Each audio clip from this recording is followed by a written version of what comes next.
Number 4. आता पुढचा topic आजचा आपला असा आहे की व्हॉट इज द इफेक्ट किंवा जे आपण स्टॉपिंग पोटेन्शियल बघितलं होतं लास्ट लेसन मध्ये, सॉरी लास्ट टॉपिक मध्ये, त्या अनेशन पोटेन्शियलचं त्या एनर्जी ऑफ इन्सिडेंट सोबत काय रिलेशन आहे ते आपल्याला पाहायचं आहे. आपण काय पाहिलं होतं? स्टॉपिंग पोटेन्शियल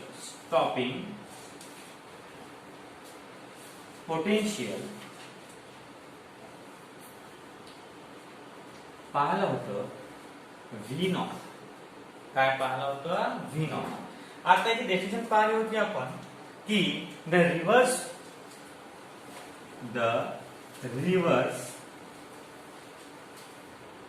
पोटेन्शियल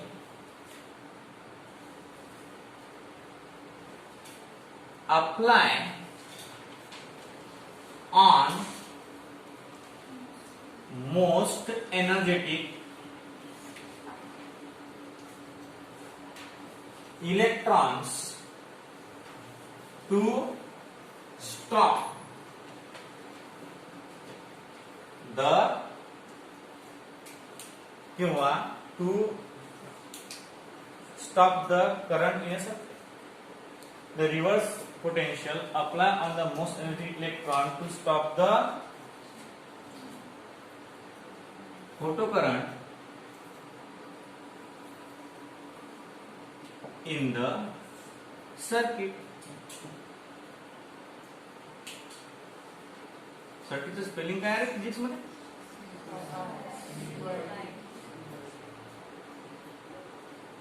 जमलं.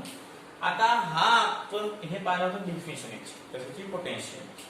आता पोटेन्शियल म्हणजे स्टॉप करणारा. समजा आता एक मेटल सरफेस आहे, त्याच्यावर electron with the help of waves, sorry हा फोटॉन आहे, काय आहे? फोटॉन. हा EI एवढ्या एनर्जीनं या मेटल सरफेसवर पडून राहिला आणि तेवढेच इलेक्ट्रॉन बाहेर पडून राहिले. जेवढे फोटॉन आहेत, एनर्जेटिक फोटॉन, तेवढेच इलेक्ट्रॉन बाहेर पडून राहिले. मग बाहेर पडल्यावर ते कायनेटिक एनर्जीनं मूव्ह करतील नाही तर. आता ते जर कायनेटिक एनर्जीनं मूव्ह करून राहिले, म्हणजे याचा अर्थ की सर्किट मध्ये करंट चालू आहे.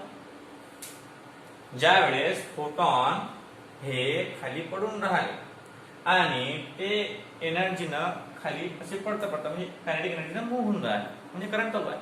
आपल्याला काय करायचं आहे?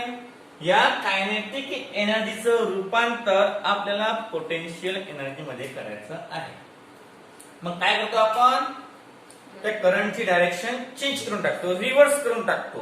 त्यावेळेस हा जो इलेक्ट्रॉन आहे हा या कॅथोड कडून एनोड कडे जाऊ शकणार नाही.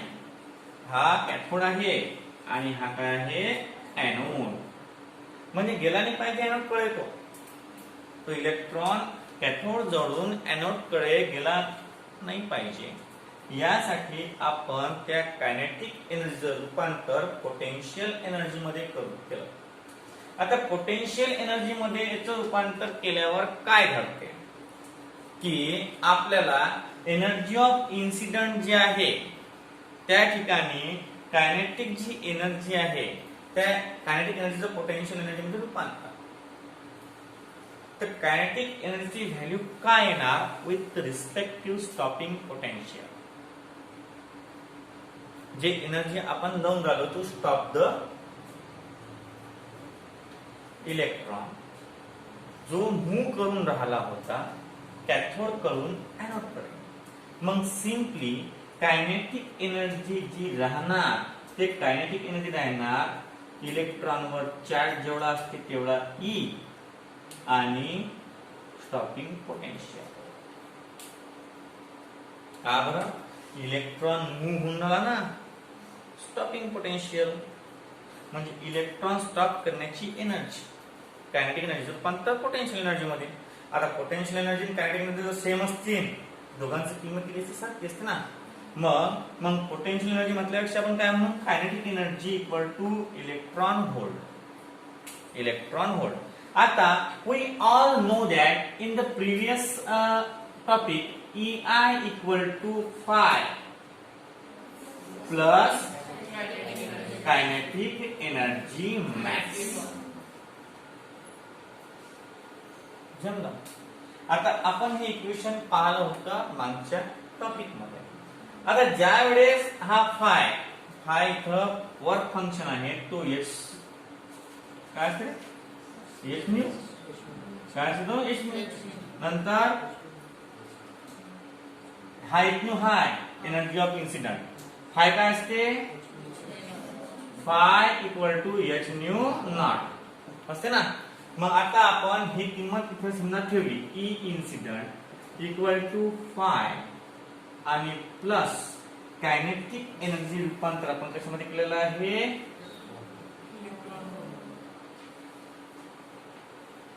म्हणजे या इक्वेशनचं रूपांतर असं केलं का बरं that kinetic energy of the electron म्हणजे काय म्हणू आपण एनर्जेटिक इलेक्ट्रॉन. काय म्हणू आपण एनर्जी इलेक्ट्रॉन. का बरं एनर्जी आहे ना एनर्जी नसते तो पहिला असतं काय त्याच्यावर टोन पडत नाही. त्याला एनर्जी आहे. कोणती एनर्जी आहे कायनेटिक एनर्जी.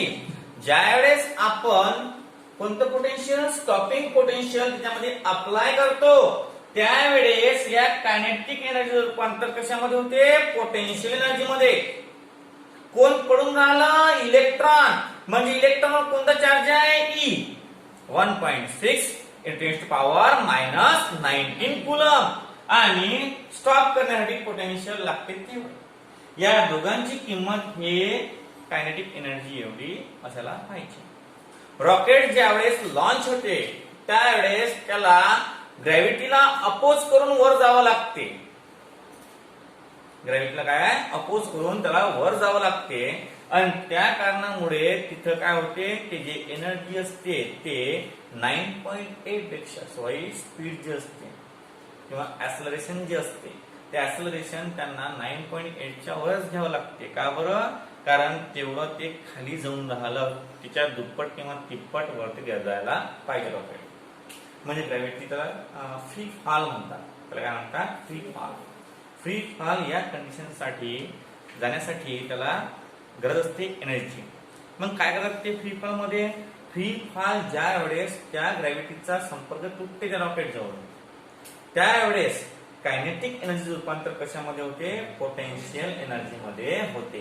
मग तशा प्रकारे ज्यावेळेस इलेक्ट्रॉन या मेटल सरफेस वर पडतो आणि बाहेर निघतो बाहेर निघाल्यावर हा कायनेटिक एनर्जीला मूव्ह करतोच त्याच्यावर म्हणजे स्टॉपिंग पोटेन्शियल अप्लाय होते. स्टॉपिंग पोटेन्शियल अप्लाय झाल्यावर काय होते that moving that energetic electron is having kinetic energy. That kinetic energy is replaced by potential energy. The value of kinetic energy and potential energy is the same for the photoelectric effect. Therefore, it is E is the charge on electron and V naught is the stopping potential. ते किंमत आपण इथे टाकून दिली. आता value टाकायची इथे आपल्याला. इथं व्हॅल्यू काय आपल्याला सांगा बरं H nu equal to H nu not plus जमते. आता बघा काय करायचं आपल्याला इलेक्ट्रॉन होल काढायचा आहे स्टॉपिंग पोटेन्शियल. तर काय ना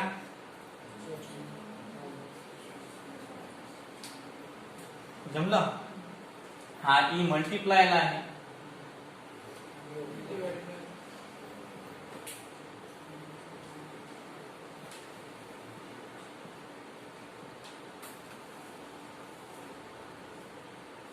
हे झालं इक्वेशन. फक्त लक्षात काय ठेवायचं आज आपल्याला ई इंटू स्टॉपिंग पोटेन्शियल ही किंमत कायनेटिक एनर्जी ठेवा लागते. हा प्रिन्सिपल आहे. कोणता प्रिन्सिपल आहे हा प्रिन्सिपल फिजिक्स मध्ये तुम्ही अभ्यास सांगा तुम्हाला कोलकाता शिकवतील. ज्यावेळेस ब्लॅक बॉडी रेडिएशन येणार त्यावेळेस तुम्हाला हा कॉन्सेप्ट शिकवतील.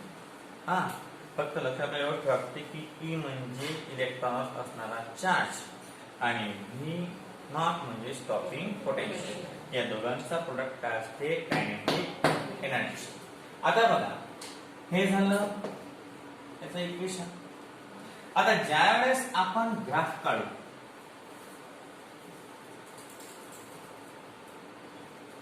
कुणाचा कायनेटिक एनर्जी आणि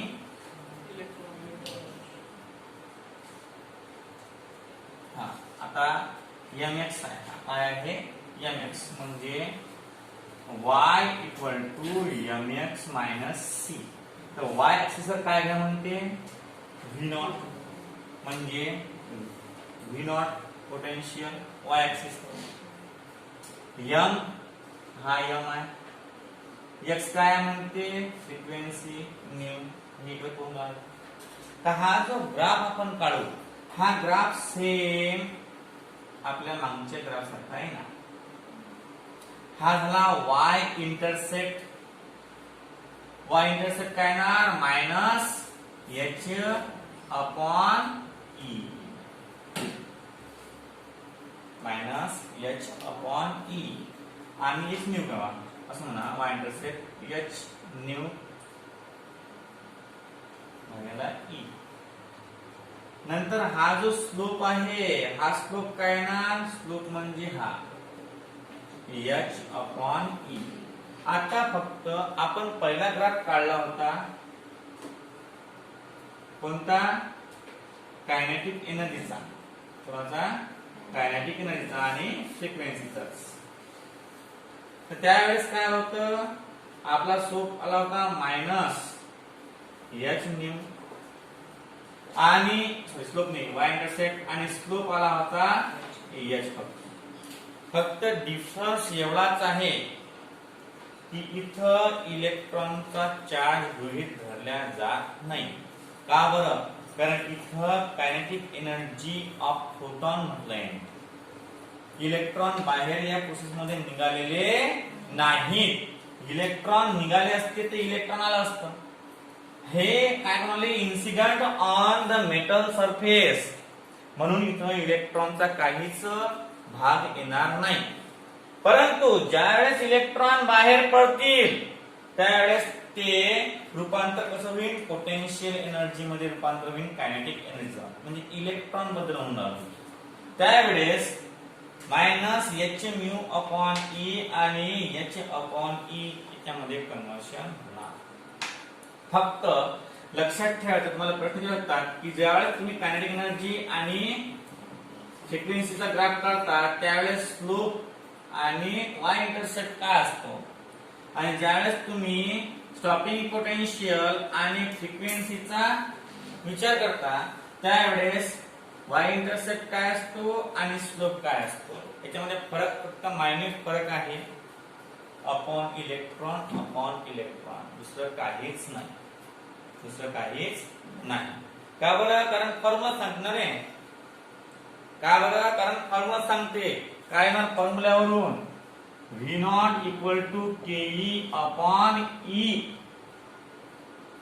ke अपॉन e म्हणजे स्लोपला सुद्धा e ने डिवाइड करावं लागते आणि y इंटरसेप्टला सुद्धा काय डिवाइड करावं लागते e ने. फॉर्म्युला सांगते तो.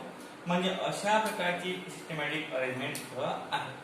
आता हे झालं स्टॉपिंग पोटेन्शियलचं इक्वेशन कोणतं आहे.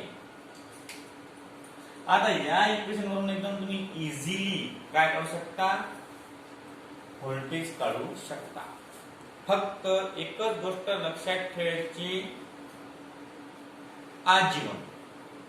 कोणती लक्षात ठेवावी लागते आपल्याला की EI ची व्हॅल्यू फाय ची व्हॅल्यू आणि h ची व्हॅल्यू ही इलेक्ट्रॉन व्होल्ट मध्येच असली पाहिजे. या तीनही व्हॅल्यू इलेक्ट्रॉन व्होल्ट मध्ये असतील. म्हणजे पहा ही इलेक्ट्रॉन व्होल्ट ही इक्वल टू ही इलेक्ट्रॉन व्होल्ट आणि इक्वल टू ही ना ई कॅन्सल. मग तुम्हाला मिळणारा स्टॉपिंग पोटेन्शियलचं जे उत्तर आहे ते व्होल्ट मध्ये मिळणार. कशामध्ये मिळणार ते व्होल्ट मध्ये. म्हणजे कधी लक्षात ठेवायचं जूल मधलं असेल तर जूलचं रूपांतर कशामध्ये करायचं इलेक्ट्रॉन व्होल्ट मध्ये करायचं आणि अशा प्रकारे हे सॉल्व्ह करायचं. प्रॉब्लेम घेता की त्यावर पहिले लिहून घ्या हे चांगल्या पद्धतीनं काय सांगितलं मी. बघा आता याच्यावर आपण प्रॉब्लेम घेऊया. लिहा the light of wavelength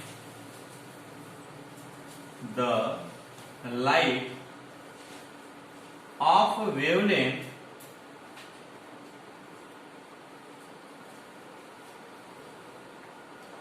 400 nanometer is incident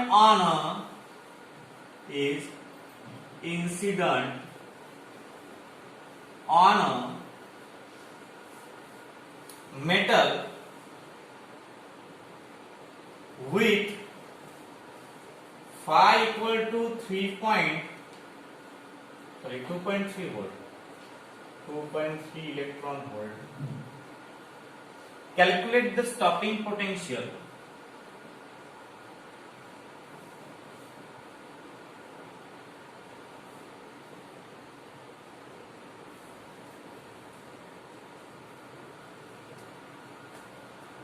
required.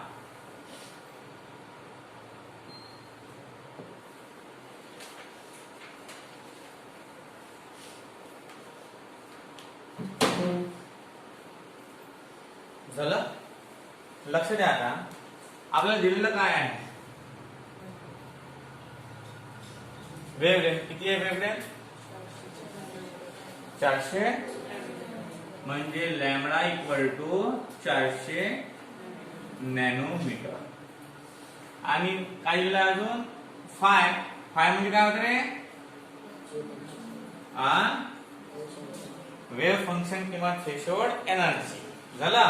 बघा therefore we all know that what is the EI SC upon lambda. therefore EI equal to nanometre आहे ना. नॅनोमीटर म्हणजे 1240 अपॉन 400 शून्य कटला 3.1 व्होल्ट इलेक्ट्रॉन व्होल्ट. जवळपास किती येते 3.1 व्होल्ट इलेक्ट्रॉन व्होल्ट. आता दुसरं काय खाली लागलं we have EI equal to 5 plus EV naught. है ना. put the value and get the answer. put the value and get the answer. 3.1 equal to 2.3 electron volt आणि plus electron V naught. E cancel. 3.1 minus 2.3 equal to V naught. 0.8 volt equal to V naught, and that is our final answer. एकदम easy. जास्त दिमागाला trace द्यायचं काम नाही. अशा प्रकारचं हे झालं आपलं stopping potential complete. Stopping potential म्हणजे काय होते की रिव्हर्स व्होल्टेज आपण यूज करतो to convert the kinetic energy of photo electron to potential energy. The equation of the voltage or stopping potential equal to EI equal to phi plus EV naught. जमलं. नंतर आपण V naught equal to काय असलं आपल्याला तर h nu naught upon E minus h nu upon E. आणि याच्यावर हे प्रॉब्लेम. आता न्यू प्रकारचा कन्सेप्ट पाहायचा आपल्याला. तुम्ही नाव ऐकलं असेल इंटेन्सिटी. ऐकलं का नाव खूप वेळा इंटेन्सिटी. इंटेन्सिटी म्हणजे काय होते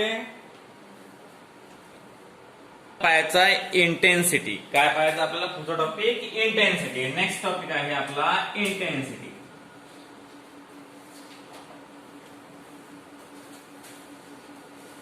कॅपिटल आय. आता इंटेन्सिटीची एकदम नॉर्मल डेफिनेशन आहे. काय आहे? Intensity means energy per unit area per unit time. लक्षात ठेवा, energy per unit area per unit time is called as intensity. एकदम सोपी आणि सिंपल डिफिनेशन आहे. हा, डायग्राम मध्ये याच्यावरून काढलेली आहे, फॉर्म्युल्यावरून काढलेली आहे. कशावरून काढलेली आहे? फॉर्म्युल्यावरून. The energy per unit area per unit time is called as intensity. Therefore मग याचा फॉर्म्युला काय ना? इंटेन्सिटी इक्वल टू एनर्जी म्हणजे EI, energy of incident, upon per unit area आणि पर युनिट टाइम.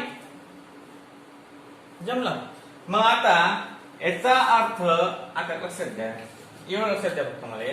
एनर्जी आपण कशासाठी? इंटेन्सिटी म्हणजे number of electrons. Intensity म्हणजे पतले पतले आहेत की एकदम जवळ जवळ आहेत. Number of photons, number of photons वर डिपेंड असते. नंबर ऑफ फोटॉन्स वाढले इंटेन्सिटी वाढते, नंबर ऑफ फोटॉन्स कमी झाले इंटेन्सिटी कमी होते. मग हे डिपेंड कशावर असते? Number of photon. म्हणजे आपल्याला इथं EI फक्त एकासाठी नाही काढायला, नंबर ऑफ इलेक्ट्रॉन साठी काढायचा असतो. नंबर ऑफ इलेक्ट्रॉन किंवा नंबर ऑफ फोटॉन्स. हा, तर मग EI ची किंमत लिहितो आपण NH न्यू अपॉन A आणि T. I equal to N upon T H nu upon A. आणि ही जी टर्म आहे, ही टर्म आहे number of photon per unit time. काय आहे? Number of photon per unit time. आणि H न्यू एनर्जीच आहे आणि upon area. This is the formula of the intensity of the photon किंवा intensity of the energetic electrons. याला म्हणतात intensity, energy per unit area per unit volume. आणि तुम्हाला याच्यावरून रिलेशन समजते या N मधलं आणि I मधलं. आता N मधलं I मधलं ज्यावेळेस रिलेशन तुम्हाला समजते त्यावेळेस फक्त लक्षात ठेवायचं की इंटेन्सिटी डिपेंड कशावर असते? Intensity is directly proportional to number of photons. हा महत्वाचा पॉइंट आहे. हा फक्त केमिस्ट्री मध्ये. इंटेन्सिटी ही फ्रिक्वेन्सीवरही डिपेंड असते, हे फिजिक्स मध्ये. केमिस्ट्री मध्ये फक्त असं लिहायचं कीपिंग फ्रिक्वेन्सी कॉन्स्टंट. फ्रिक्वेन्सीले कॉन्स्टंट जर ठेवलं तरच intensity is directly proportional to the number of photons. Number of photons. पाहता energy of incident per unit area per unit time.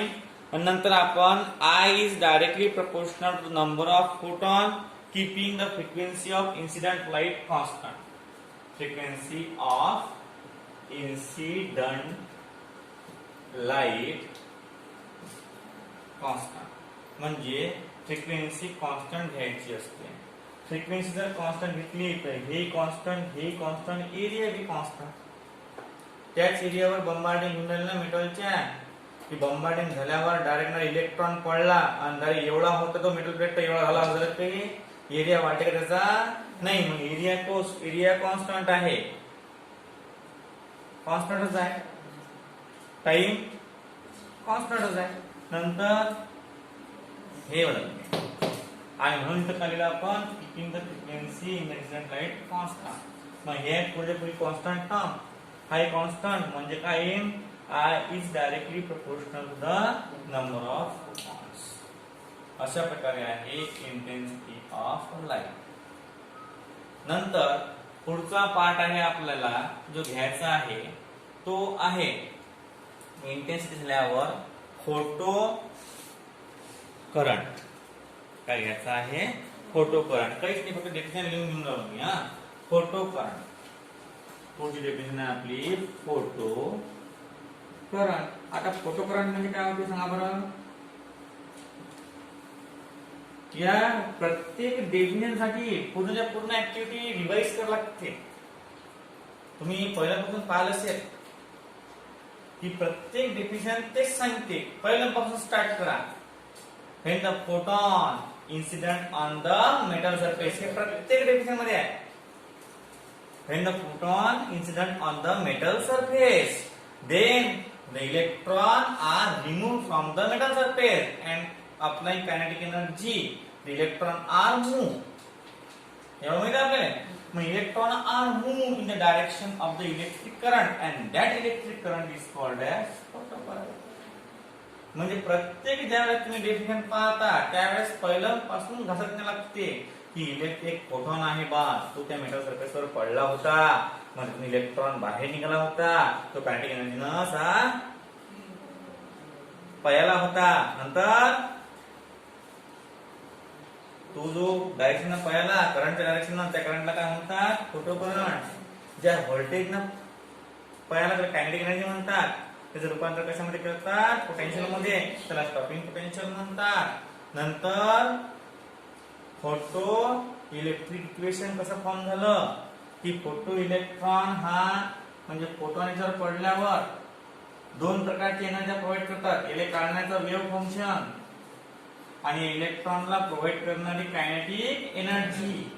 याच्यामध्ये हे एनर्जी ऑफ इन्सिडेंट असते, म्हणून energy of incident equal to 5 plus kinetic energy maximum. Maximum का बरं लिहितं, कारण इलेक्ट्रॉनला पडण्यासाठी जास्तीत जास्त एनर्जी लागते. म्हणून अशा प्रकारचं हे फोटो इलेक्ट्रिक. फोटो करंट म्हणजे काय सांगा बरं. Photo current is equal to the charge per unit time. Simple काय आहे, charge per unit time is called as photo current. चार्ज per unit time is called as photocurrent. photocurrent denote करतात small I न. काय ना small I. आणि small I equal to Q upon T. and Q is the charge on the photon. मग charge किती असते, n electron. जेवढे electron निघतील बाहेर त्याच्यावर असणारा चार्ज अपॉन टाइम. म्हणजे I इक्वल टू सिम्पली काय येते, I equal to n e upon t. आता e चे रूपांतर कशामध्ये करू आपण,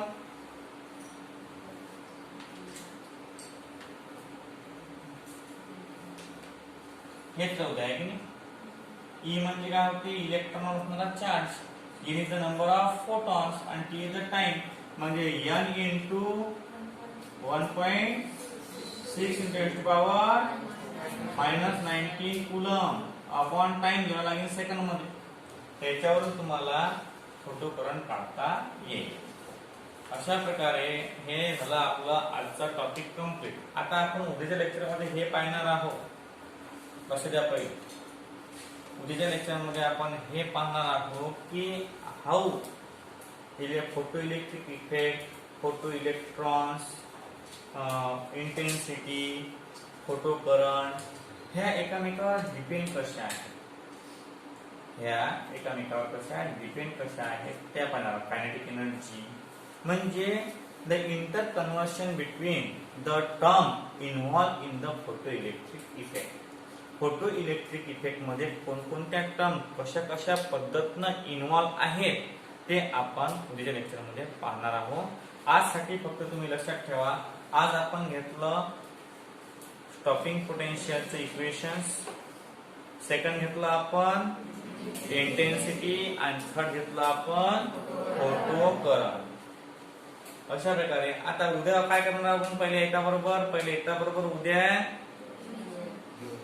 रिवाइज करू आणि नंतर काय करायचं आपल्याला, नंतर पुढचा टॉपिक स्टॉप करायचा